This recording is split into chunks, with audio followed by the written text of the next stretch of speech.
में श्री भगवान बोले, कर्मण्येवाधिकारस्ते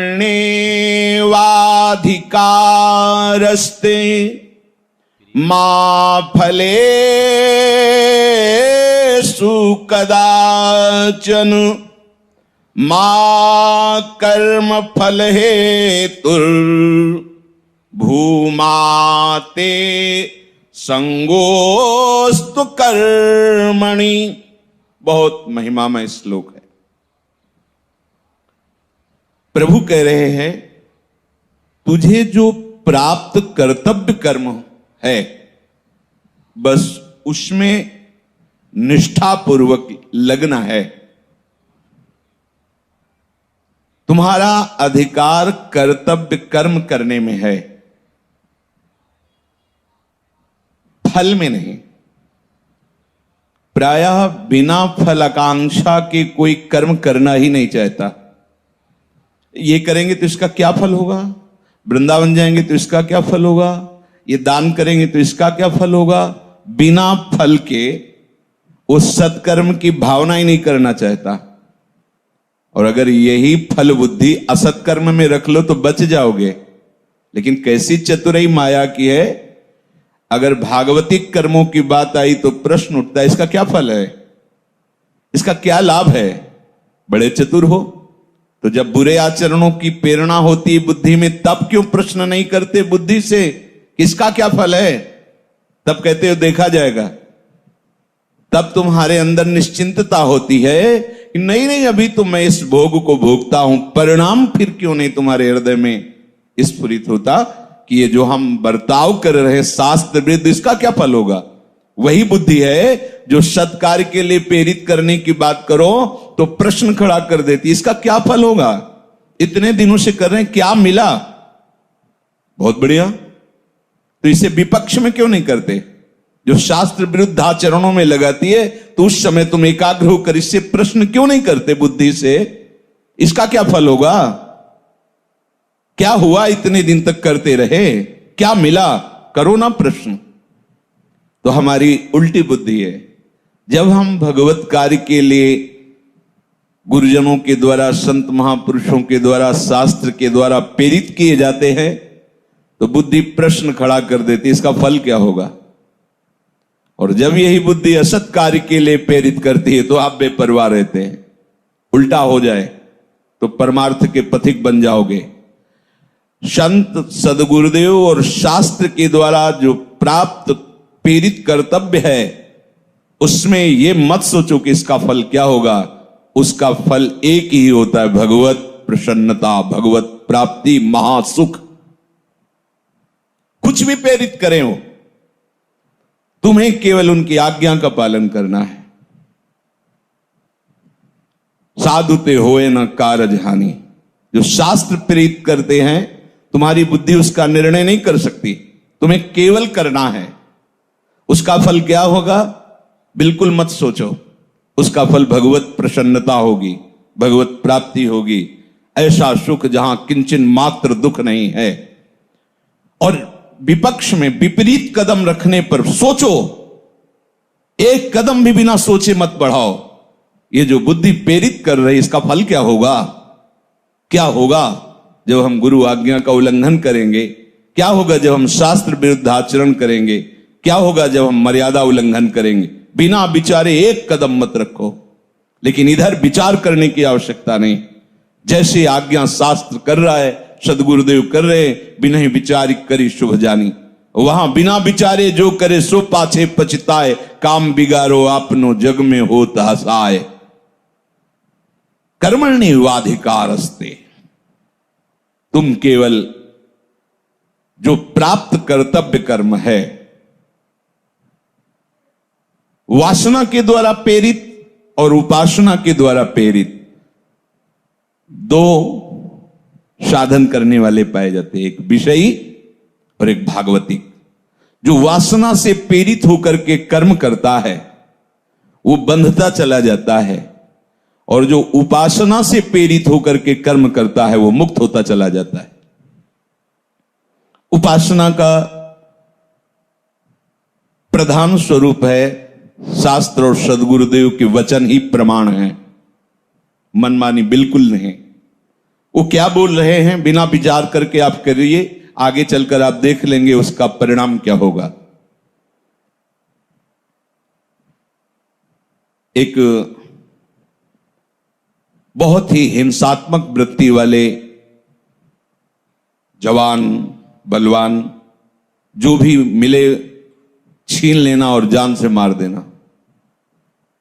एक दिन एक कोई भगवत अनुरागी महात्मा वहां से निकले, उन्होंने भी वैसी ही चेष्टा करनी चाहे उन महात्मा से, तो मुस्कुरा दिए, क्योंकि ऐसे लोग महात्माओं की दृष्टि में बालक हैं, बच्चे हैं। तो उन्होंने कहा, बेटा ये जो तुम कर रहे हो परिणाम कभी सोचा है इसका? इतने अमृतमय वचन, इतना प्यार भरा वचन कि ऐसे हिंसक कठोर हृदय में उनका प्रहार हुआ।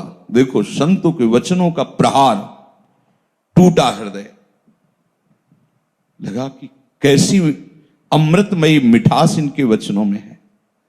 जो हिंसात्मक वृत्ति थी वो द्रवण क्रिया में बदलने लगी। घुटने टेक कर बैठ गए और हाथ जोड़ा, बोले भगवान आपके दर्शन से और आपके वचन से मेरे हृदय में कुछ परिवर्तन हो रहा है। ऐसा लग रहा है कि मैं बहुत नीच और गलत हूं।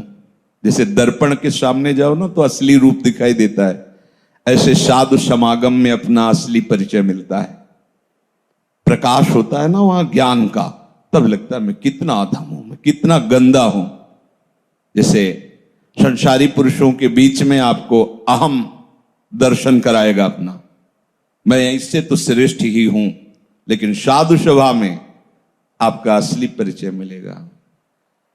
जिस सभा में जाने पर अपने अवगुण चुभने लगे, अपने दुराचरण अपने को जलाने लगे, तो जान लेना साधु समागम में हमारा प्रवेश हो रहा है।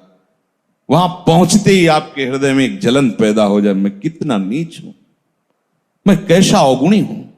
ऐसा ही हुआ, क्योंकि संत दरस जिम पातक टरई, पाप अंधकार नष्ट हुआ।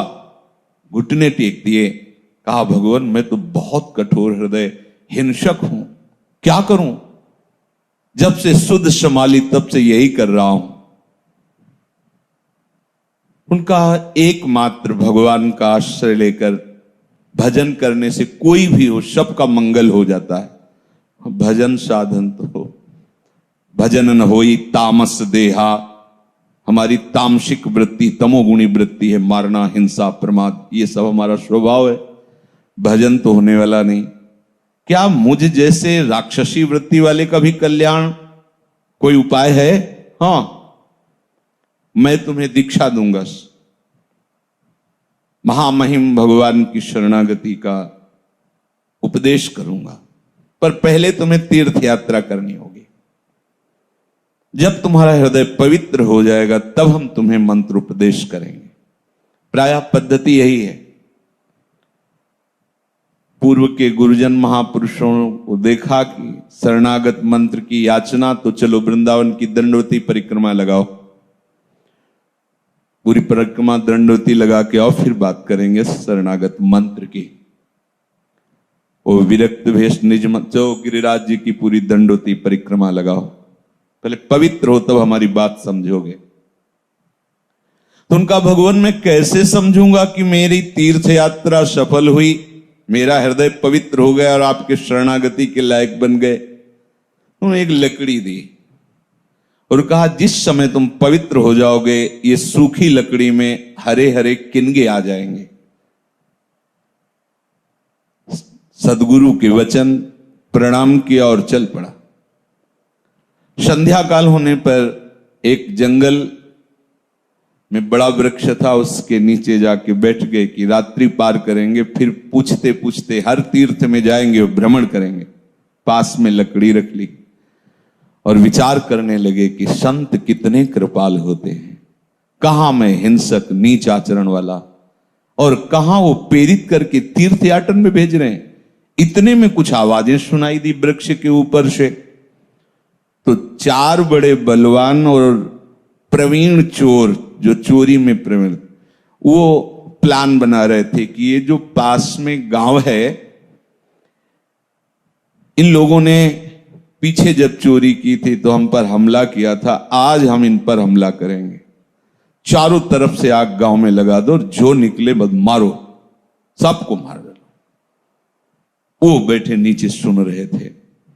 अब हजारों घर, उनमें हजारों लोग, हजारों पशु पक्षी, गांव में तो सब।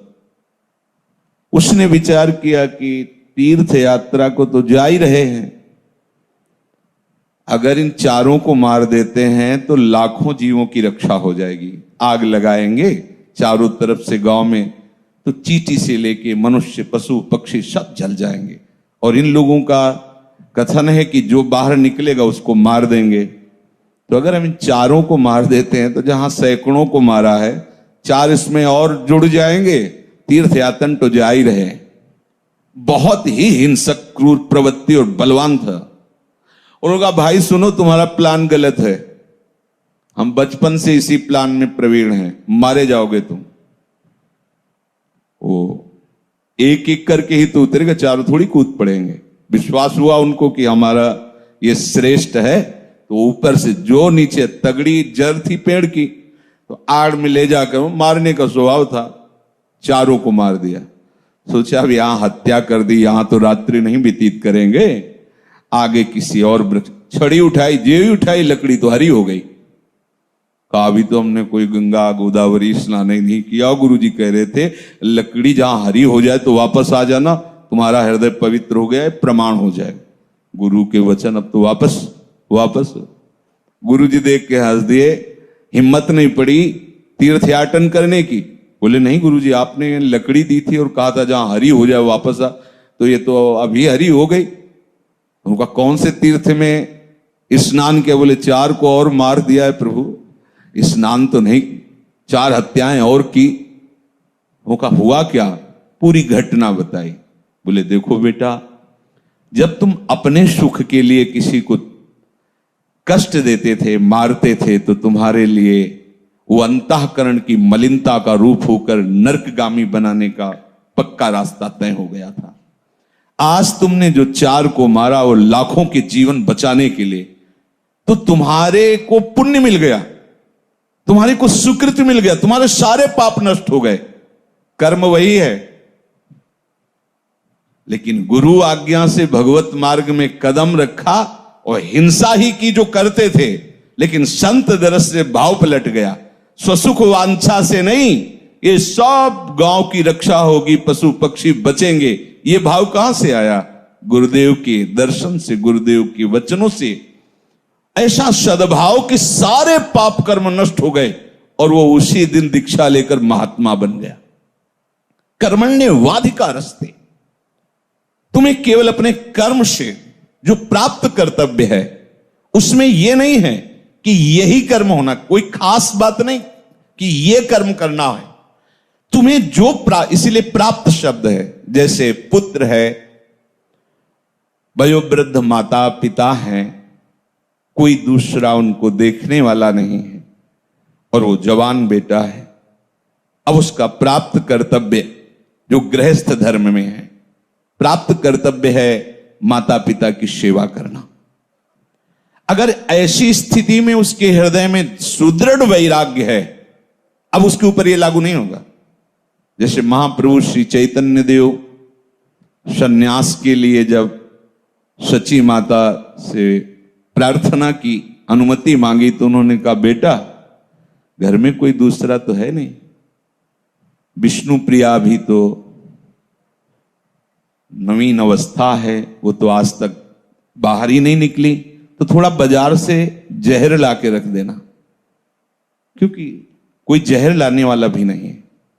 तो हम दोनों, एक तुम ही बचे हो, तुम्हारे बड़े भ्राता विश्वरूप तो पहले ही, अब तुम भी जाने की बात कर रहे हो। कितना हृदय विदारक समय है कि अभी नवीन अवस्था है विष्णु प्रिया जी की, लोक व्यवहार शून्य, और एकदम वयोवृद्ध सची माता। कैसे बनता है सन्यास का योग? इनकी कौन रक्षा करेगा, कौन देखेगा? विचार किया विश्वम्बर भगवान सारे जगत का रक्षक, बस कूद पड़े गंगा जी में। ये एक अलग मार्ग है। इस मार्ग के पथिक का एक अलग सिद्धांत है, उसको एक दूसरे में मिलाया न जाए। प्राप्त कर्तव्य भगवत प्रेरित। पंढरपुर में श्री पुंडरीक जी बस अपने माता पिता के आराधना में मगन, कर्मण्येवाधिकारस्ते। वयोवृद्ध माता पिता, उनकी सेवा से जो समय मिलता कार्य करके कुछ अर्थ लाते, उसी से भोग सामग्री, और जैसे अपने प्रभु की आराधना की जाती ऐसे माता पिता की आराधना करते। माता पिता कैसा व्यवहार करते हैं, अगर उस भावना से आराधना की जाए तो निपट नहीं पाओगे, पूरी आराधना नहीं हो सफल होगी, विघ्न पड़ जाएगा। हमें कैसा बर्ताव करना है, बस वो हमें सेवा के समय कटुवचन बोलते हैं, हमारी अवहेलना करते हैं, हमें डांटते हैं, पीटते हैं, ये कुछ नहीं देखा जाता। जिसकी हम सेवा करें वो हमारे साथ कैसा बर्ताव कर रहा है ये नहीं देखा जाता, हमें उसके साथ क्या व्यवहार करना है ये देखा जाता है। तभी सेवा धर्म सफल होता है। जो इस भाव से सेवा करता है कि मैं सेवा करूं और उधर से हमें सम्मान प्यार अनुकूलता, वो सेवक नहीं, वो स्वार्थी है, वो व्यापारी है, उसे सेवक नहीं कहते। हम आपसे प्यार करते हैं, आप हमसे प्यार कीजिए, हम आपको सुख पहुंचाते हैं, आप हमको सुख पहुंचाए, ये व्यापारी है, इसे प्रेमी नहीं कहते, इसे सेवक नहीं कहते। सेवक वो है जो अपने धर्म का परिचय जानता है। सबसे सेवक धर्म कठोरा, सेवक सुख चाह, वो सेवक कैसा, मान भिखारी, व्यसनी धन, शुभ गति व्यभिचारी, कहां रात दिन अपने वृद्ध माता पिता को जैसे भगवान की अष्टयाम सेवा, ऐसे समय मिलता भाग के जाते, कोई न कोई सेवा कर्म के द्वारा अर्थ लाते, फल फूल भोजन सामग्री सब, आठों पहर।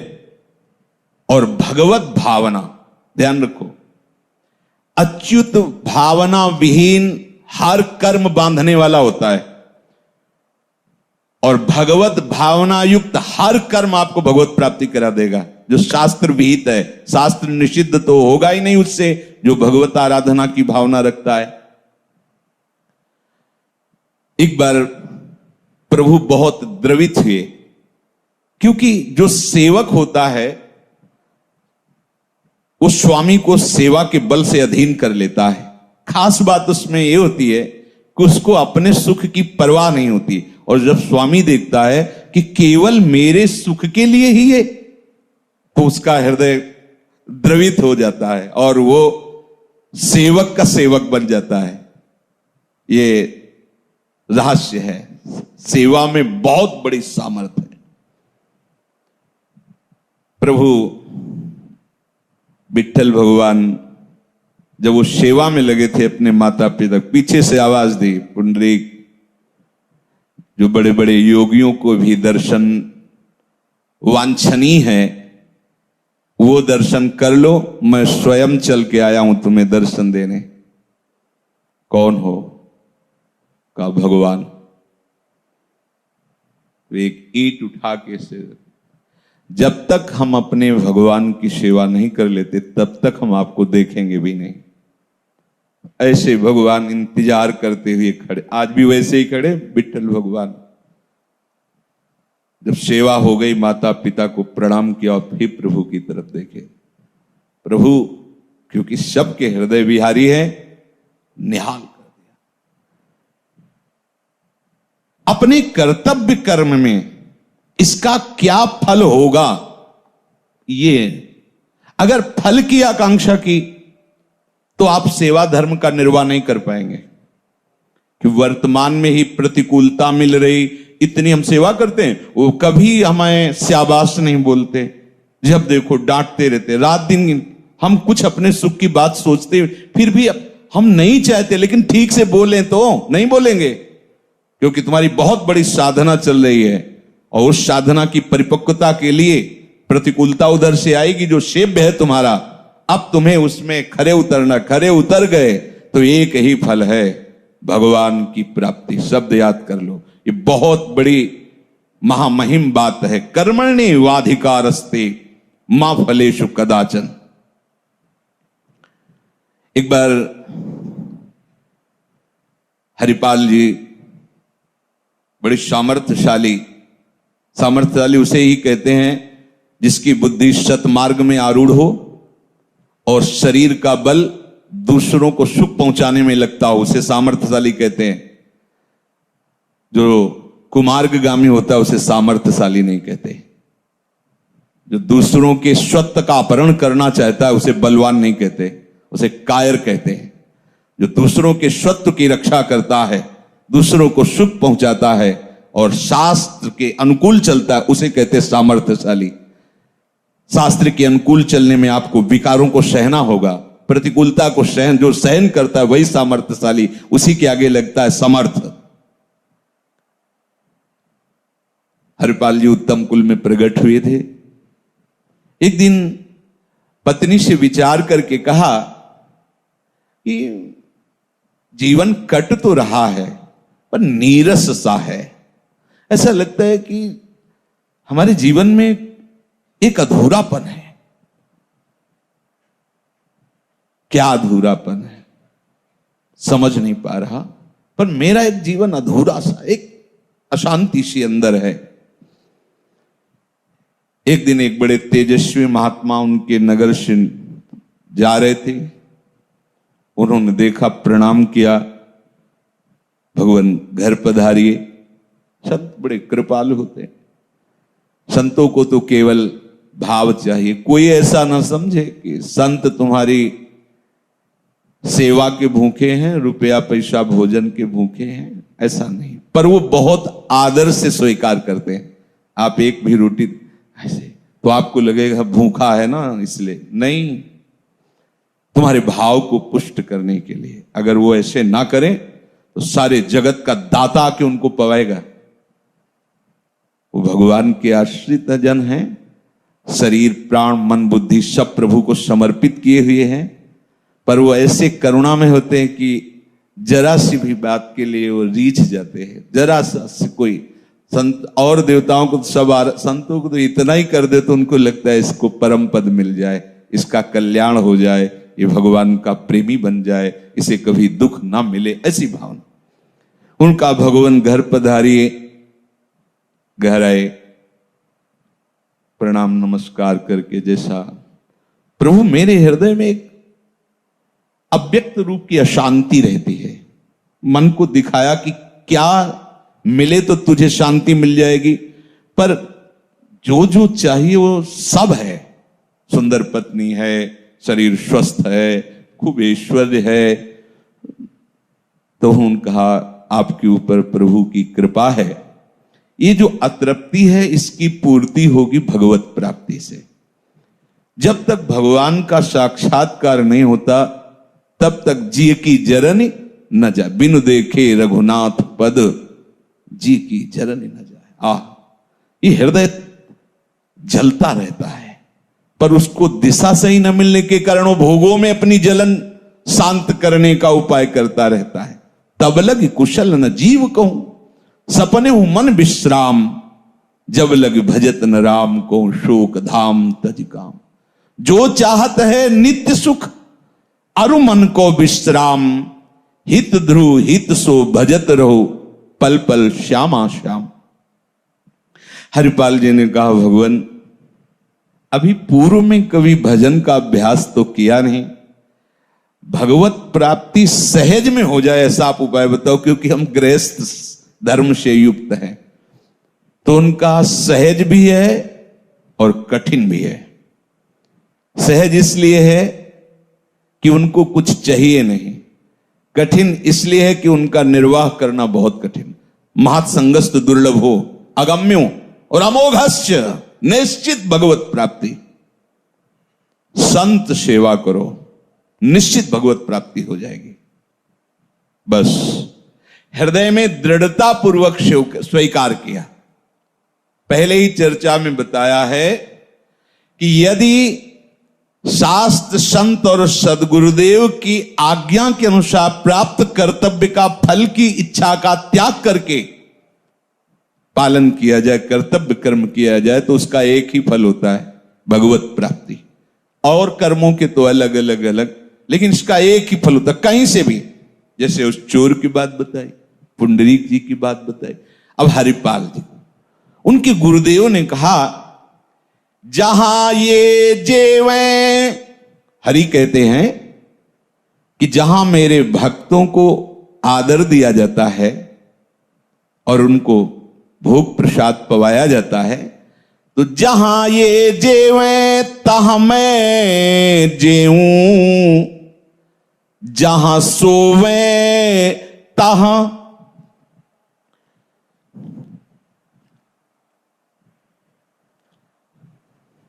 सोऊं। जहां मेरे भक्त प्रसाद पाते हैं तो मैं वहीं प्रसाद पाता हूं जहां मेरे भक्त पाते हैं। अर्थात भक्त की जिह्वा में बैठकर मैं रसास्वादन करता हूं। जहां मेरे भक्त शयन करते हैं मैं वहां शयन करता हूं। भगवान जो मेरे भक्तन दुख देवे, कुल समेत त्यही खोहूं। यदि कोई मेरे भक्त का द्रोह करे और सोचे कि ये तो अनाथ है, ऐसे भीख मांगते, दो चार थप्पड़ जमा दो, क्या बिगाड़ लेगा ये, हमारे पास परिवार है, सामर्थ्य है, रुपया है, पैसा है। हाँ ठीक है, वर्तमान को तुम देख रहे हो, लेकिन जो वर्तमान में विराजमान है उसको तुम नहीं देख पा रहे हो। अनंत कोटि ब्रह्मांडों का स्वामी भक्तों के पीछे ऐसे घूमता है जैसे बछड़े के पीछे रंभाती हुई गाय। भक्तन पीछे यो फिरत ज्यो बछड़ा संग गाय, जहां जहां भक्तन को कछु परत है संकट आए। आप स्वयं उस संकट में बीच में आ जाते हैं। तुरंत विभीषण पाछे मेला, सन्मुख राम सहयो सोई सेला। शक्ति को अपनी छाती पे लिया, नष्ट कर सकते थे, लेकिन दिखाया कि भक्त का प्रहार मैं अपने तन पर स्वीकार करता हूं। अगर कोई मेरे भक्त से द्रोह करके उसका अमंगल अहित करना चाहे तो उसके कुल समेत को मैं नष्ट कर देता हूं। जो मेरे भक्तन दुख देवे, कुल समेत ते खो, राम रोष पावक सो जरई। जहां ये मेरो करे कीर्तन, तहां करूं मैं बाशा। इन्हीं के पीछे उठ धाऊं, मोहि इन्हीं की आशा। तज अभिमान प्रेम सो सेवें, सोई मोकू पावे। कहत कबीर भक्ति की महिमा, हरि अपने मुख गावे। जहां मेरे भक्त मेरा नाम कीर्तन करते हुए वहां मैं निरंतर वास करता हूं। जहां भक्तजन प्रफुल्लित हृदय से प्रभु के गुण का कीर्तन, नाम का कीर्तन, उनकी महिमा का गान करते, भगवान कहते वहां मैं निरंतर वास करता। नाहम बसामि वैकुंठे योगी नाम च हृदय मदभक्ता यत्र गायंती तत्र तिष्ठामि नारद। जहां मेरे भक्त मेरा कीर्तन करते वहां मैं वास करता हूं। मुझे ढूंढना है तो मैं भक्तों के पीछे हूं, ढूंढ लो। भगवान परिचय बता रहे, निरपेक्षम मुनिम शांतम निर्वैरम समदर्शनम अनुब्रजाम्य हम नित्यम पुये अत्यंगुरेणुवी। जहां जहां मेरे भक्त चरण रखते हुए जाते उनके पीछे मैं हूं। अनुब्रजाम्य, मैं उनकी चरण रज लेने के लिए पीछे पीछे जाता हूं। इन्हीं के पीछे उठ धाऊं, मोहि इन्हीं की आशा। एक ही मेरे अंदर आशा रहती है, मेरा भक्त। जैसे मां को एक ही आशा रहती है कि मेरा बच्चा सुखी रहे, स्वस्थ रहे, आनंदित रहे। तज अभिमान प्रेम सो सेवें। जो अभिमान का त्याग करके ऐसे मेरे भक्तों की सेवा करते हैं, सोई मोकू पावें, वही मुझको पाते हैं। भक्तों की महिमा स्वयं हरि अपने श्रीमुख से गान करते हैं। सब बड़े बड़े महापुरुषों के चरित्रों में देखा गया। तो गुरुदेव ने हरिपाल जी को प्रेरित किया कि यदि आपके अंदर ऐसी बात है और आप भगवत प्राप्ति करना चाहते हैं तो एक उपाय है, संत सेवा कीजिए। भक्तनि के संग भगवान ऐसे फिर्यो करें, जैसे बच्छ संग फिरे नेहवती गाई है। हरिपाल नाम विप्रधाम में जन्म लियो, कियो अनुराग साधु दई स्त्री लुटाई है। केतिक हजार ले बाजार के कारज, खवाए गरज ना सरे कियो चोरी को उपाय है। विमुख को लेत हरिदास को न दुख देत, आए संत द्वार तिया संग बतराई है। पत्नी सहित ये नियम ले लिया जो गुरुदेव ने बताया भगवत प्राप्ति का उपाय, संत सेवा। आज से अब हमारे जीवन का उद्देश्य एक ही होगा, संत सेवा। संत भगवान पधारे, उनकी सेवा करें, उनकी जूठन पाएं, बस यही हमारे जीवन का उद्देश्य। अब जब यही उद्देश्य केवल रहेगा और कोई कार्य नहीं होगा तो बाहर से धन की आय बंद हो जाएगी। और भक्तों को क्या है, आप थोड़ी श्रद्धा केवल कर लीजिए, वो तो एक संत पाके जाएगा तो 4 संत भगवान से आपस में बात कर, बड़ा श्रद्धालु है, बड़ा सात्विक, भोजन पाने से भजन की स्फूर्ति होती। अब संतों की मंडली आने लगी, उन्हें तो भाव चाहिए, श्रद्धा चाहिए। दृढ़ निश्चय किया कि आज से हम संत सेवा में अपना जीवन व्यतीत करेंगे। अब संतों की मंडली आ रही, कढ़ाई चढ़ी हुई है, खूब सुंदर सुंदर भोग पकवान बनते, ठाकुर जी का भोग लगता है। संत मंडली नाम कीर्तन गुण कीर्तन करते हुए वहां वास करती, कई कई दिन मंडलियां वास करती। अब तो कुछ समय में ऐसा प्रचार प्रसार हुआ कि भारत के तीर्थों में एक दूसरे से चर्चा करते, तो जैसे तीर्थों को लोग जाते ऐसे हरिपाल जी के घर आने लगे संत भगवान के प्रेमी भक्त जन, वैष्णव जन। जैसे जैसे सेवा होती वैसे वैसे इनके यश का विस्तार होता। बिस्तरे सब जग विमल कीरति साधु संगति ना टरे। अब आए तो थी नहीं, क्योंकि एक ही उद्देश्य हो गया, संत सेवा। तो जितना था वो लगना प्रारंभ हुआ, संत सेवा बढ़ती गई। धीरे धीरे धीरे धीरे जो जमा हुआ धन था वो धीरे धीरे प्रभु के भक्तों की सेवा में सब खर्चा हो गया। अब संतों का तो आना बंद नहीं हुआ, तो कर्जा लेने लगे। सब खत्म का मतलब जमीन बेच दी, जो कीमती जेवरात वो सब बेच दिए, अन्न धन सब राधे राधे संत सेवा में। जब कुछ नहीं तो कर्जा लेने लगे। अब कर्जा भी तो तभी पटाया जा सकता है जब कुछ व्यापारी, अब कुछ रह ही नहीं गया, तो कर्जा देने वाले कुछ कुछ दे के कर्जा कि भाई सम्माननीय व्यक्ति है, भगवान के भक्त हैं, पर कभी ये 5 रुपए वापस नहीं करेंगे, पता है, क्योंकि सब। अब अगली बार जब मांगने गए तो हाथ जोड़ दिया कि हमारे भी परिवार है, क्योंकि सब उन पर श्रद्धा करते थे। संत सेवा शब्द एक पर। एक दिन संत मंडली आई, हरिपाल जी अपनी पत्नी के समीप जाके कहा कि हमें ऐसा लगता है कि आज जो है हमारी जो नियमावली है संत आराधना आज टूट जाएगी, कुछ है नहीं, क्या करूं? आप ऐसा करो, किसी पड़ोसी से कुछ भी मांग लो, विमुख न जाए। जो भगवत प्रेमी महात्मा जन आए, उनका कई बार जा चुकी हूं, वापस कर देते हैं, दरवाजा ही बंद कर लेते हैं, कोई कुछ देता ही नहीं। विचार किया कि क्या करना चाहिए।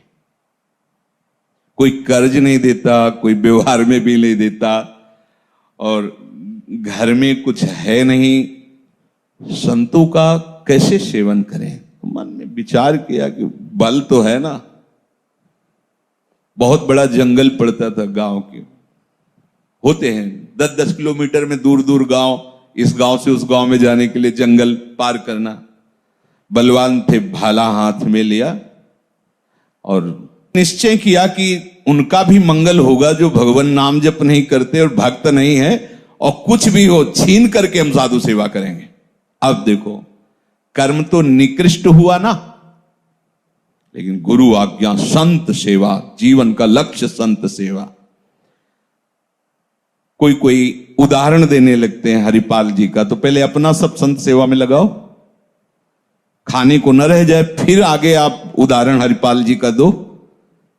अब तुम तो लाखों की उसमें बेईमानी की और सोचा कि इतने से इतना दे देंगे तो वो नहीं चलेगा, तो घर फूक तमाशा देखना होगा इसमें। हरिपाल जी का उदाहरण तब आप दे सकते हैं कि चोरी तो हरिपाल जी भी करते थे, तो हम थोड़ा टैक्सी की चोरी कर ली, ये कर ली, वो चोरी कर ली, या ऐसे, और हम वो संत सेवा में थोड़ा उसका हिस्सा दे देंगे तो धन पवित्र हो जाएगा। भूल मत करना, वो अधर्म है, वो अधर्म हो रहा है। हरिपाल जी घर फूक तमाशा देखे, पहले अपना सब कुछ न्योछावर कर दिया। अब देखो भावना कैसी है, विमुख को लेत हरिदास को न दुख देत। जो भगवत विमुख है उसका छीन लेते और कहां लगाते, संत सेवा में। इसका भी मंगल होगा। गले में कंठी और मुख में कहीं धोखे से भी रामकृष्ण हरि निकल गया तो हरिपाल जी मार्ग से हट जाते थे। जब वो निकल जाता तो उसकी रज माथे पे लगाते, कभी उसको, और अगर प्रपंच की वार्ता और कंठी तिलक और नाम नहीं तो भाला गले में रख देते, जो है सब उतरा लेते, सोना चांदी रुपया जो भी जैसा, और वो संत सेवा में लगाते। अब उस गली में ये प्रचार प्रसार हो गया कि कंठी तिलक वाला, नाम कीर्तन वाला लूटा नहीं जाता। अब उस गली से निकलना है गांव के जंगल से तो कंठी तिलक बांध के निकलना है, बाद में भले झोली में डाल ले, जेब में डाल ले, क्योंकि हरिपाल जी और बहुत बलवान थे और भगवत तेज से युक्त थे। उनके सामने ऐसा थोड़ी कि कोई विरोध कर सके। अब एक दिन बहुत से जैसे स्वाभाविक संत आते थे, आए, वहां जंगल में कोई जाता ही नहीं, अगर जाता तो रामकृष्ण हरि बोलते हुए जाता। अब हरिपाल जी चोरी कर नहीं सकते, अगर वो राम बोला, कृष्ण बोला, हरि बोला तो भाला नहीं तानेंगे। कंठी है, तिलक है, नहीं, हरिदासस नहीं, बिल्कुल नहीं। जो हरिदासस तो सही, बिल्कुल नहीं। उदास होकर के बैठे थे, संत भगवान आए, पत्नी से कहा आप क्या करूं, अब तो लूटने को भी कोई नहीं तैयार कि भाई उसको मैं लूट लूं, क्योंकि यहां सब कंठी तिलक वाले, सब नाम वाले। देखो भक्त का प्रताप देखो, भयवश वहां से निकलना है, जो 2-4 किलोमीटर रास्ता है, जोर जोर से बोलना पड़ेगा उसको रामकृष्ण हरि। रुक्मिणी जी से ठाकुर जी ने कहा, द्वारिकाधीश ने, तैयारी, अब मुझे जाना है एक भक्त से मिलने के लिए। बैठे कृष्ण रुक्मिणी महल तहां सोच पर्यो।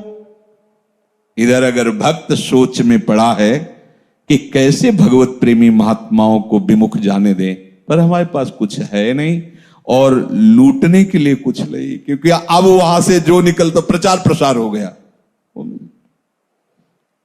बैठे कृष्ण रुक्मिणी महल तहां सोच पर्यो।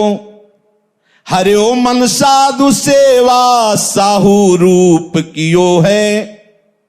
पूछी चले कहां, कही भक्त है हमारो एक। तो मैं हूं आऊं, आओ आए जहां पूछ लियो है। भगवान श्रृंगार कर रहे हैं, कृष्ण रूप से नहीं, साहूकार सेठ रूप से। बड़े बड़े सोने के हीरे जड़ित कड़ा, हार, ये सब। रुक्मिणी जी ने कहा, जय जय कहां? बोले एक भक्त के यहां जाना है, उत्सव में सम्मिलित होना है। प्रभु आप जब जाते हो अकेले निकल जाते हो, हमारी भी इच्छा है। भगवान ने कहा, शारदा सहाय हुई, क्योंकि हमसे ज्यादा श्रृंगार ये करेंगी। भगवान ने कहा, वैसे तो हम अकेले भक्त के पास जाना चाहते, पर आज तुम्हारी इच्छा हम नहीं, आज चलो। पर ऐसा भक्त है कि तुम्हें सब श्रृंगार करके चलना होगा। वो मन में सोचती, मतलब भक्त क्या कोई ऐसा कि श्रृंगार जरूरी है हमें? प्रभु ने कहा, प्रभु एक एक कीमती अंगूठी अपने साथ, पूरा श्रृंगार। रुक्मिणी जी ने कि जब प्रभु इतना पूरा श्रृंगार, तो और अब वो तो महालक्ष्मी है और भगवान की प्रधान पटरानी है, द्वारिकाधीश की श्रृंगार। अब हरिपाल जी के दरवाजे शांत हैं और गांव के बाहर वो टहल रहे हैं कि क्या करूं क्या करूं। वहीं आए, साहूकार का रूप रखे ऐसे, और ओए भैया हमें जंगल पार करना, सुनते यहां कोई बहुत कठोर हृदय वाला चोर जो है इधर चोरी करता है, तो आप देख के लगते हो कि आप रक्षा कर सकते हो, हमें बाहर पहुंचा सकते हो। हरिपाल जी ने कहा, भगवान बड़ी कृपा की, बड़ी कृपा की। हाँ बिल्कुल पहुंचा देंगे, जहां कहोगे वहां पहुंचा देंगे।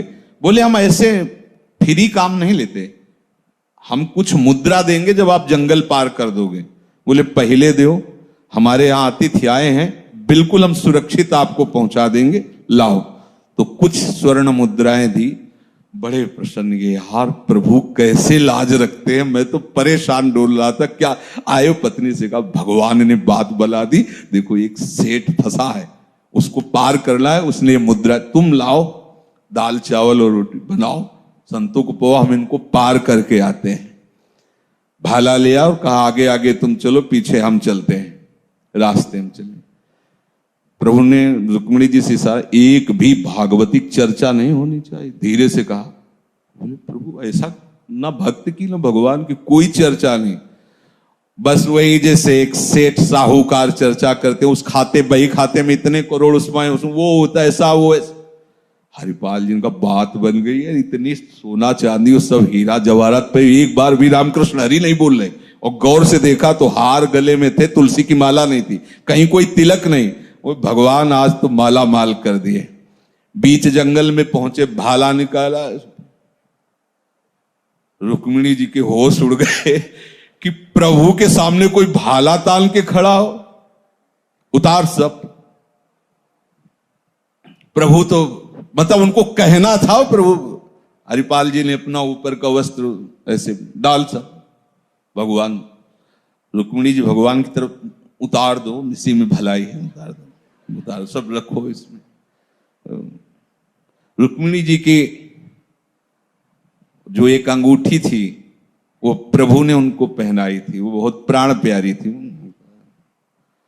हरिपाल जी ने भाला रखा रुक्मिणी जी गले, उतार इसको, 5 7 10 संत इसमें पाएंगे ऐसा। रुक्मिणी जी भगवान की तरफ भेती, सुदर्शन चक्र को बुलाओ। भगवान कहते हैं इस समय ले आएगा सुदर्शन चक्र, हम कुछ नहीं कर सकते, अगर बचना चाहती हो भाले से तो अंगूठी उतार के। और रुक्मिणी जी को मतलब आज हो क्या गया प्रभु को, अनंत शक्तियों के स्वामी और एक साधारण मनुष्य भाला गले में था, कुछ नहीं कर रहे। जब अंगूठी उतार के रखी तो प्रभु के कपोल गीले थे।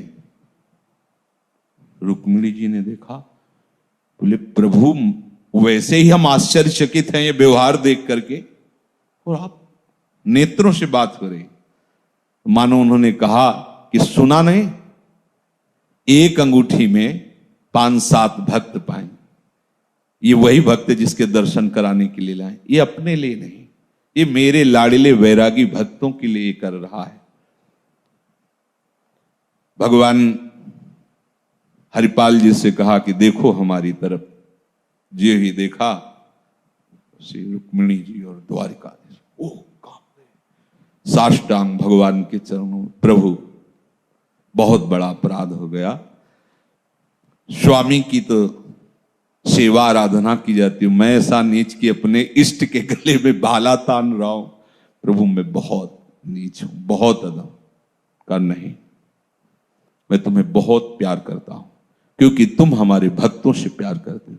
बोले प्रभु ये अब नहीं चाहिए आभूषण, ये सब नहीं, ये ले जाओ, ये ऐसे आभूषण नहीं है कि बेचोगे तो खत्म हो जाएंगे, ये अनंत काल तक तुम खर्चा करते रहो, तो अब किसी और की आवश्यकता नहीं, क्योंकि ये सब भगवत स्वरूप आभूषण, इनसे प्रकट होते रहेंगे ऐश्वर्य, तुम्हें अब अन्य की जरूरत। बोले प्रभु अगर कोई ये संत सुन लेगा कि भगवान का इस तरह से व्यवहार करके इन्होंने आभूषण लूटा तो क्यों पाएगा, क्योंकि तो आराधक हैं, आपके दास हैं, वो ऐसा कैसे पाएंगे।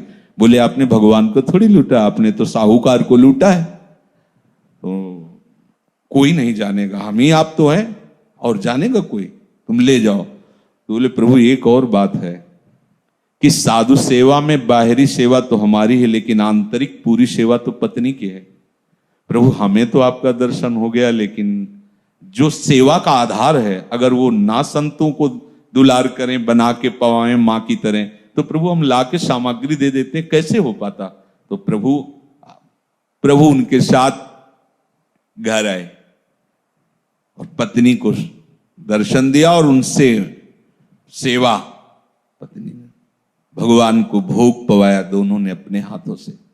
देखो कर्मण्ये वाधिकारस्ते मां फलेषु कदाचन, जो केवल शास्त्र सम्मत सदगुरुदेव की आज्ञा, संत सेवा, भगवंत सेवा या किसी भी जीव की सेवा की भावना, सुख देवे को चावचित, सुख लेने की भावना नो, उसका एक ही फल होता है, कहीं भी भगवत प्राप्ति।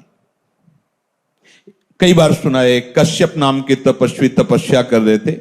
एक कश्यप अदिति, वो कश्यप नहीं, ये दूसरे महात्मा थे। तो एक वृक्ष के नीचे ऐसे ध्यानस्थ हो रहे थे, तो एक बगुली ऊपर से वीट कर दिया, छप से गिरा के दृष्टि खुली, रोष आया, वो भस्म हो गई, जल गई।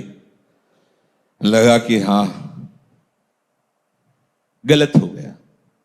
तपस्या का प्रयोग दूसरों को सुख देने के लिए किया जाता है। सर्वमंगल, जो तपस्वी जन है, जो भजनानंदी जन है, उनका भजन तभी माना जाता है जब सर्वे भवन्तु सुखिना सर्वे सन्तु निरामया, सब सुखी रहें, सब निरोग रहें, यह है उनका भजन। भले किसी गुफा में बैठ के करो या समाज में करो, तुम्हारे द्वारा जगत मंगल होना चाहिए। साधु का यही स्वरूप है, तपस्वी का यही स्वरूप। अगर अपने तपस्या का प्रयोग अभिमान करके किसी को नीचा दिखाने के लिए करे तो उसकी तपस्या का हरण हो जाता है। क्या कर पाए दुर्वासा जी, भारी तपस्वी हैं, लेकिन भक्त को नीचा दिखाने की वृत्ति भगाया त्रिभुवन में सुदर्शन चक्र ने। अब वो उठे गर्व से और भिक्षा मांगने के लिए गए। कर्मण्ये वाधिकारस्ते, अब जिस घर में गए वो अपने पति को भगवान मानकर आठों पहर उनकी सेवा में, पति को वहां जैसे माता पिता को मान, यहां संत को मान, पति को भगवान मान करके आवाज लगाई भिक्षाम दे, तुरंत बाहर आई। अच्छा भगवान, कुछ क्षण द्वार पर रुकी, अभी मैं भिक्षा लाई। वो जेव ही अंदर गई तो दूसरे दरवाजे से पति, जेव ही पति आए, हाथ जोड़ करके नमस्कार करना, आसन पे बैठाना, उनको जल पिलाना। ऐसा जो विश्राम मुद्रा में, तब कहा आपके गृह के दरवाजे पर कोई भिक्षुक आए थे, उनको भिक्षा दे आए। बोले अवश्य अवश्य अवश्य दे आई। वो भिक्षा लेके गई, काफी देर से खड़े थे, बड़ा रोष प्रकट किया, तुम जानती नहीं हो मुझे, कह दिया अभी आ रहे हो, इतना विलंब करे। तो उन हाथ जोड़ के कहा भगवान, हमारे प्राणनाथ पतिदेव आ गए थे तो उनको जल आदि पिलाने में विलंब हुआ, यदि आपको ऐसा लग रहा हो तो क्षमा कीजिए। क्षमा नहीं, तुम मुझे बोले जानते हैं, हम अपने पति सेवा के बल से जानती हैं, तुम ये समझ लो मैं पेड़ की बगुली नहीं हूं कि तुम देखोगे भस्म हो जाएंगे, अभी कच्चे हो तुम। होश उड़ गए, क्योंकि बगुली वाली बात तो केवल वही जानते थे, दूसरा तो जानता नहीं था। एकदम कांप पड़े। उनका देवी तुम्हें कैसे पता चला ऐसा? तो उनका मैं अपने पति को भगवान मानती हूं और रात दिन भगवत भाव से उनकी सेवा करती हूं, इसके प्रभाव से मुझे तीनों कालों का ज्ञान है। तुम क्या कर रहे हो, क्या करते थे, क्या करोगे आगे, सब मुझे पता है, जाओ। वो एक कसाई हैं, उनके पास जाओ, जब वो तुम्हें ज्ञान देंगे तब तुम्हारा ज्ञान हरण होगा, जाओ। बताया अमुक स्थान अमुक जगह गए, वो मांस बेच रहे, कितना चाहिए, ऐसा जितना चाहिए। उनका ये क्या बताएगा ऐसा कार्य करने। कर्मण्ये वाधिकारस्ते, जो कर्म जहां है भगवत स्वरूप कर लो, सब मंगल हो जाएगा। ये कोई भगवत स्वरूप है? सदन कषाई आदि तो प्रसिद्ध हैं भगवत भक्तों में। ऐसी महिमा थी कि 1 किलो तो शालिग्राम 1 किलो हो गए, 5 किलो तो वही शालिग्राम 5 किलो हो गए। देख लो भगवान इधर क्या है और इधर भगवान पलड़े में। भाव और भक्ति को बहुत बड़ा कर्मण्येवाधिकार अस्ते। ये गए वहां, देख करके घृणा हुई, चलने लगे तो उनका रुको। अमुक गांव की उस पतिव्रता पत्नी ने बिना फोन का फोन, या और आश्चर्यचकित हुए कि ये बात तो केवल हम वो जानते, उस समय फोन तो था नहीं कि नंबर मिला, हेलो मैं भेज रही हूं मिल लेना, ऐसा तो था नहीं। तो उनका ये आपको कैसे पता चला? बोले पहले हम अपने ग्राहक रूपी भगवान की पूजा कर ले, फिर हम आपसे बात करें, खड़े रहिए। जितना जिसको देख लो कार्य क्या है और स्थिति क्या है, त्रिकालज्ञ है। घर ले गए, जाके बैठाला उनको। उनका तुम इतना, ये निंदनीय कार्य है, फिर भी आपको इतना पवित्र ज्ञान। तो उनका ये हमारे कुल का कर्म है, ये कर्म है। और इसे भगवत स्वरूप कर, हम किसी जीव की हत्या नहीं करते, पर जहां से मांस मिलता वहां से लाके बेचते हैं, हमारा कर्म है। और अपने परिवार को भगवत स्वरूप मान करके सेवा करते हैं और हर गड़ासे में नाम जप करते हैं। ये देखो भगवान ने आगे चलकर इस श्लोक में कहा है कि जो परधर्मो भयावह, अपना अगर धर्म ऐसा लगता है कि दूसरे से कमजोर, तो अपना श्रेष्ठ है, लेकिन परधर्मो भयावह, दूसरा फिर भय प्रदान कर। स्वधर्मो निधनो श्रेयः परधर्मो भयावह। जो भी कार्य भगवत स्वरूप समझ करके दूसरों के सुख के लिए किया जाए, वही ज्ञान विज्ञान सब प्रकट हो जाता है। अपने पति की सेवा करने के कारण उसको भगवत भाव होने, त्रिकालज्ञ है, ये अपने कुल का कर्तव्य करते हुए हर उसमें नाम जप कर रहा है और सब में प्रभु की भावना कर रहा है, ये महात्मा है। उस संत सेवा के निमित्त ऐसा जो शास्त्र सम्मत संत सदगुरुदेव उपदिष्ट प्राप्त कर्तव्य कर्म को करता, उसका एक ही फल होता है, भगवत प्राप्ति, सदा आनंद, ज्ञान विज्ञान वैराग्य से संपन्न। यदि हम भगवान की इस बात को समझें तो हमको जो जहां है, आप व्यापार करते हो, नौकरी करते हो, किसानी करते हो, गृहस्थी में, जहां भी जो भी हो, उसे भगवान की सेवा मानकर दूसरों को सुख प्रदान करने की भावना से वहीं भगवत प्राप्ति हो जाएगी। पर साथ में भगवत भावना और भगवत स्मरण। शेष चर्चा आगे। श्री राधा।